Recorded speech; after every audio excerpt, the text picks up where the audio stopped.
Hello students, in this lecture we will learn to find coefficient of correlation using Carl Pearson's method. Carl Pearson ਦੇ method ਦੇ ਨਾਲ ਅਸੀਂ ਜੋ ਵੀ ਸਾਨੂੰ data given ਹੈਗਾ ਉਹਦੇ ਅਕੋਰਡਿੰਗ ਸਾਡੇ ਕੋਲ ਬਹੁਤ ਸਾਰੇ ਫਾਰਮੂਲੇ ਹੈਗੇ ਆ ਜਿਨ੍ਹਾਂ ਨੂੰ ਯੂਜ਼ ਕਰਕੇ ਅਸੀਂ ਕੋਫੀਸ਼ੀਐਂਟ ਫਾਈਂਡ ਕਰ ਸਕਦੇ ਹਾਂ। फस्ट ऑफ ऑल अगर असी एक्चुअल मीन का मैथड यूज़ करिए जो भी सानू डाटा दिता है असी की करांगे सब तो पहला उसका एक्चुअल मीन फाइंड कर लाँगे। एक्चुअल मीन का फॉर्मूला थानू पता ही है कि असी एक्चुअल मीन किद्दां फाइंड करते हैं summation x over n and in case of y summation y over n. असी एक्चुअल मीन फाइंड करके हुण असी जो एक्चुअल डाटा उन्होंने यूज़ नहीं करांगे ये मीन तो असी डेविएशनस फाइंड करांगे X and Y. X deviations किद्दां फाइंड करांगे हर एक डेविएशन जी हर एक एक्स ऑब्जरवेशन आ उहदे विचों असी एक्स मीन नू माइनस करांगे साडे कोल एक्स डेविएशनस आ जाणगियां। सिमिलरली वाई केस दे विच वाई दे विचों असी वाई एक्चुअल मीन जिहड़ा साडे कोल आया उहनूं माइनस करके वाई डेविएशनस फाइंड कर लांगे ते small x and small y साडे कोल आ जाणगे।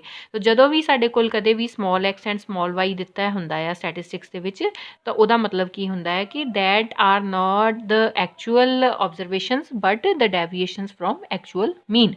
सो इन्हां डेविएशनस नूं असीं यूज़ करके फॉर्मूला अप्लाई करांगे summation X Y that means कि एक्स एंड वाई नूं मल्टीप्लाई करके उन्हां दा सम करांगे then divided by under root of summation X square into summation Y square. हुण इन्हां डेविएशनस से असीं स्केयर करांगे एक्स डेविएशनस से एंड वाई डेविएशनस से दैन उन्हां नूं सम अप करके फिर असीं मल्टीप्लाई करांगे दैन ये साडे कोल फॉर्मूला होएगा फ्रॉम एक्चुअल मीन। इहदे तो सानू आर फाइंड हो जाएगा।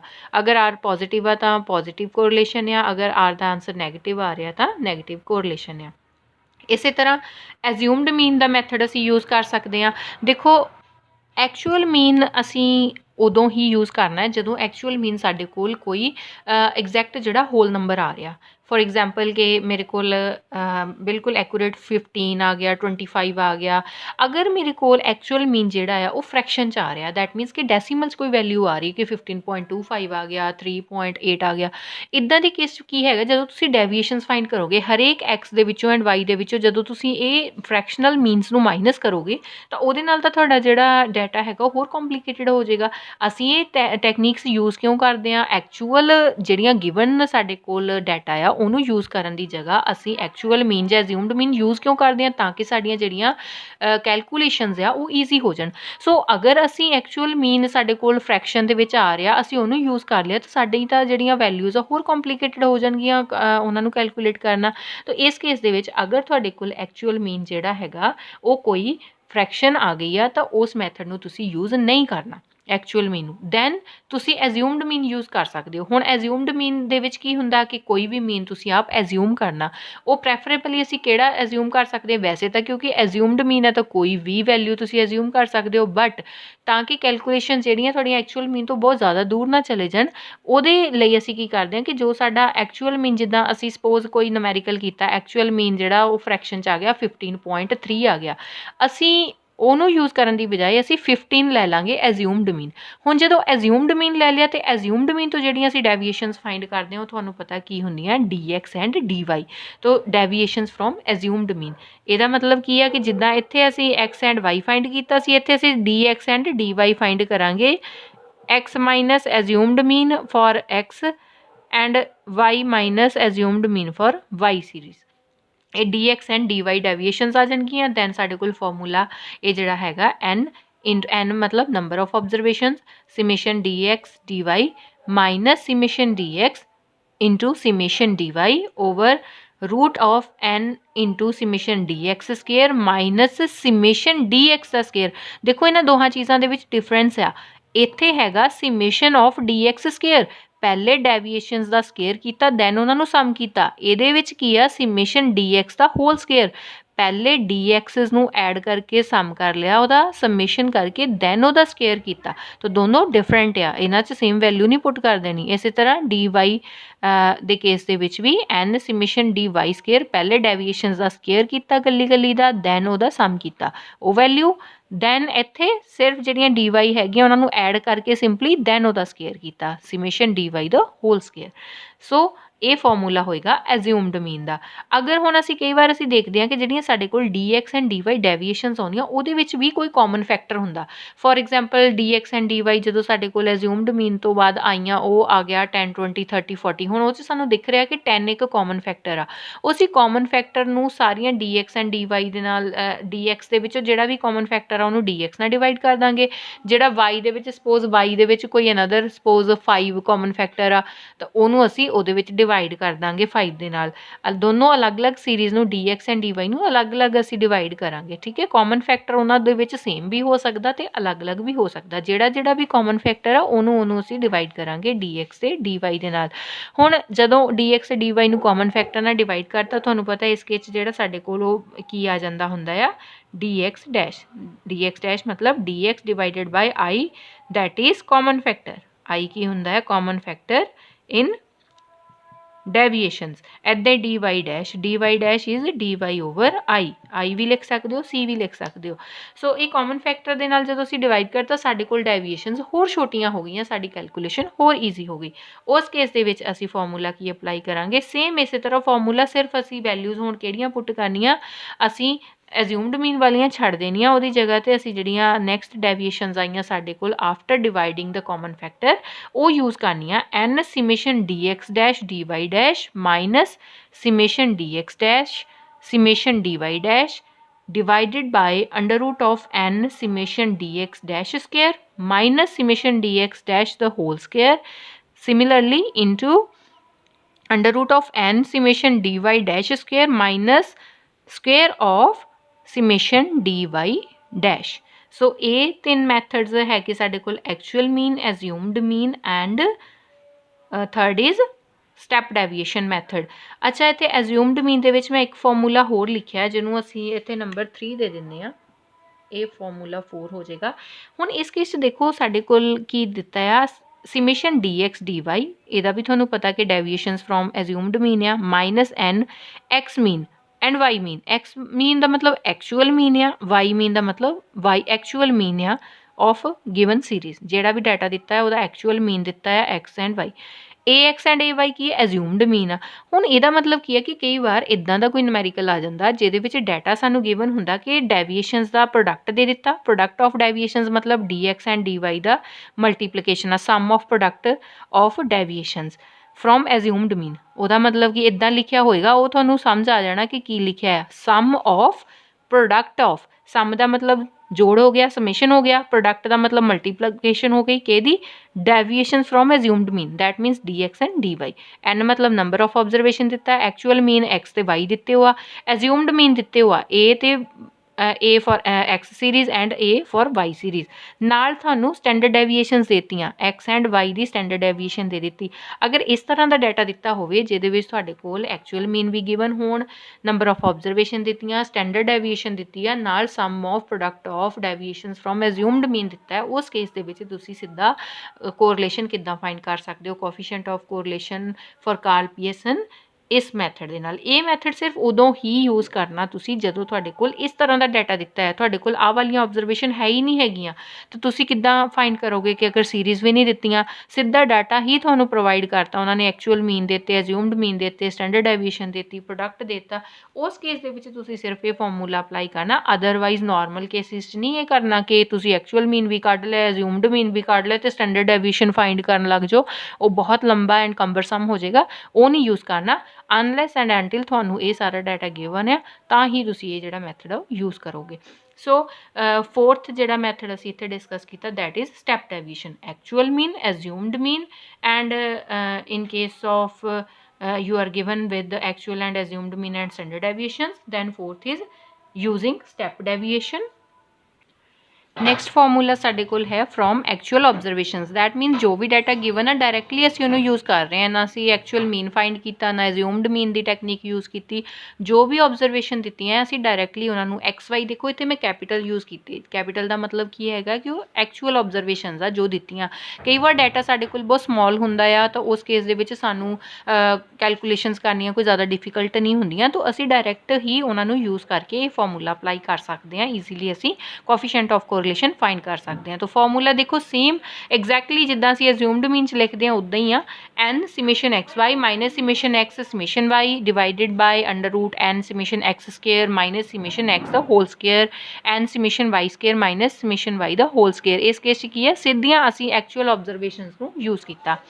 दैन कई बार कोवेरियंस दी टैक्नीक कह देंगे कि कोवेरियंस गिवन आ, अगर कोवेरियंस गिवन होवे साडे कोल तां फॉर्मूला उहदे विच साडे कोल नाल स्टैंडर्ड डेविएशनस गिवन हुंदियां आ for X and Y series. हुण कोवेरियंस दा जिहड़ा फॉर्मूला आ वो ये हुंदा आ, ये साडे कोल आ जिहड़ा फॉर्मूला लिखिआ है मैं summation X Y over N minus X mean Y mean actual mean आ जिहड़े ये हुंदा साडे कोल कोवेरियंस। तो अगर कोवेरियंस का फॉर्मूला होवे तां या कोवेरियंस गिवन होवे या उन्हें कह दिता कि पहले कोवेरियंस फाइंड करो तो कोवेरियंस फाइंड करन दा फॉर्मूला आ।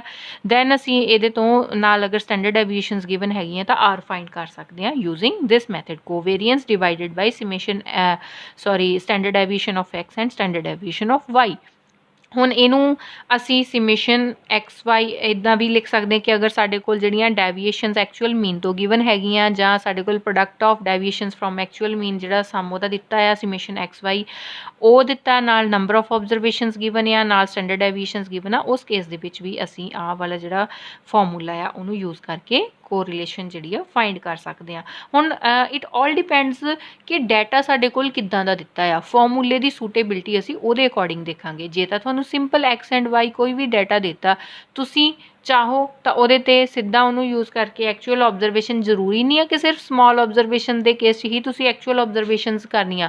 लेकिन हुण अगर ये कॉमन सेंस है कि अगर तुहाडे कोल हज़ारां ਜਾਂ ਲੱਖਾਂ ਦੇ ਵਿੱਚ डाटा आ तो उस केस ਦੇ ਵਿੱਚ एड्डियां वड्डियां टर्म्स ਜਿਹੜੀਆਂ ਹੈਗੀਆਂ ਉਹਨਾਂ ਨੂੰ ਤੁਸੀਂ डायरैक्टली अगर मल्टीप्लाई करोगे स्केयर करोगे ऐड करोगे तो बहुत लार्ज बन जाणियां ਜਿਹਦੇ करके उस केस ਦੇ ਵਿੱਚ एक्चुअल ऑब्जरवेशन का मैथड सूटेबल नहीं रहेगा।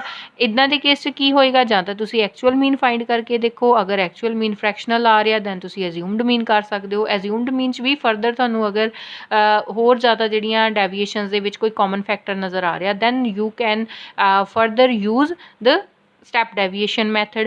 अगर तुहाडे कोल डाटा दे विच गिवन ही एज्यूम्ड मीन भी आ नाल तुहाडे कोल एक्चुअल मीनस भी आ ते नाल तुहाडे कोल स्टैंडर्ड डेविएशनस गिवन हैगियां उस केस 'च तुहाडे कोल की बचदा फिर जिहड़ा एज्यूम्ड मीन दे नाल असीं मैथड डिस्कस कीता सी ओह वाला फॉर्मूला यूज़ करना पेगा। अगर कोवेरियंस दा उन्होंने मैंशन करता फिर साडे कोल कोवेरियंस दे नाल रिलेटेड दो फॉर्मूले हैगे आ। तो इट ऑल डिपेंड्स कि किस तरह का डाटा गिवन आ उहदे नाल असीं सूटेबिलिटी देखदे आ फॉर्मूले दी। इन्हां नूं वन बाय वन असीं मैथड्स नूं यूज़ करके नूमेरिकल भी करांगे। सो फर्स्टली मैं तां करके फॉर्मूले पहले डिस्कस किए ताकि एक रफ आइडिया हो जाए तुहानूं कि किस तरह किन्ने वेज है साडे कोल जिहदे नाल असीं Karl Pearson's coefficient of correlation find कर सकते हैं। एंड पूरे चैप्टर दे विच सब तो ज़्यादा इंपॉर्टेंट ये मैथड साडे कोल जिहड़ा हैगा आ।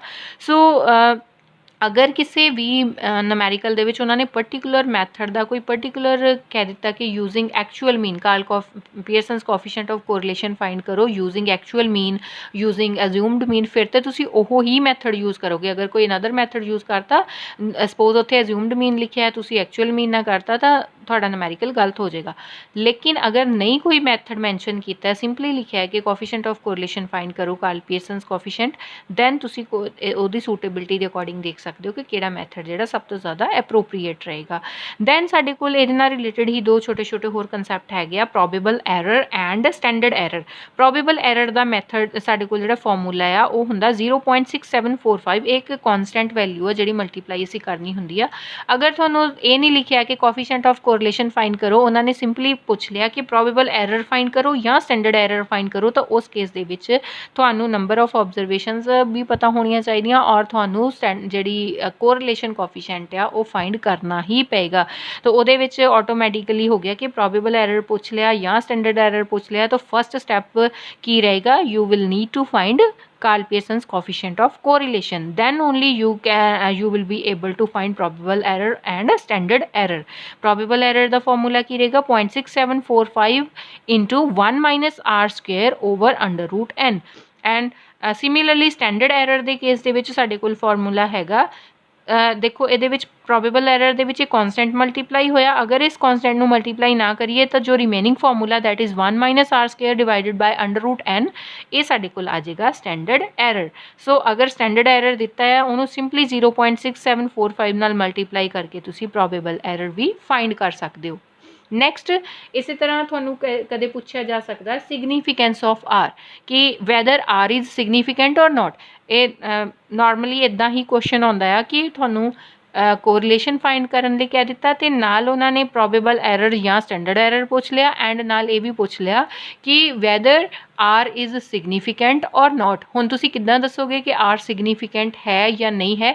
ਉਹਦੇ ਵਾਸਤੇ ਇਹ ਫਾਰਮੂਲਾ ਹੈ significance of R if R is greater than 6 probable error। ਹੁਣੇ ਅਸੀਂ probable error ਦਾ formula discuss ਕੀਤਾ that is 0.6745 into 1 minus R square over under root n। ਉਹ ਅਸੀਂ find ਕਰਾਂਗੇ। ਸੋ significance of R ਜਦੋਂ ਵੀ find ਕਰਨਾ ਤਾਂ ਉਹਦੇ ਵਾਸਤੇ ਸਾਡੇ ਕੋਲ ਜ਼ਰੂਰੀ ਕੀ ਹੈਗਾ ਕਿ ਅਸੀਂ probable error ਨੂੰ find ਕਰੀਏ। ਸੋ ਅਗਰ ਤੁਹਾਨੂੰ ਡਾਟਾ ਦੇ ਕੇ ਸਿੰਪਲ ਇੱਕ ਲਾਈਨ ਦੇ ਵਿੱਚ ਉਹਨਾਂ ਨੇ ਇਹ ਵੀ ਪੁੱਛ ਲਿਆ ਕਿ check weather correlation is significant ਔਰ ਨੋਟ, ਤਾਂ ਉਹਦੇ ਤੋਂ ਹੀ ਕਲੀਅਰ ਹੋ ਜਾਂਦਾ ਕਿ ਤੁਸੀਂ ਇਹਦੇ ਵਿੱਚ ਪਹਿਲੇ ਤੇ ਕੋਰਿਲੇਸ਼ਨ ਫਾਈਂਡ ਕਰਨੀ ਆ, ਦੈਨ ਪ੍ਰੋਬੇਬਲ ਐਰਰ ਫਾਈਂਡ ਕਰਨਾ, ਦੈਨ ਪ੍ਰੋਬੇਬਲ ਐਰਰ ਨੂੰ 6 ਨਾਲ ਮਲਟੀਪਲਾਈ ਕਰਕੇ ਉਹਦੀ ਵੈਲਿਊ ਨੂੰ ਆਰ ਦੇ ਨਾਲ ਕੰਪੇਅਰ ਕਰਨਾ।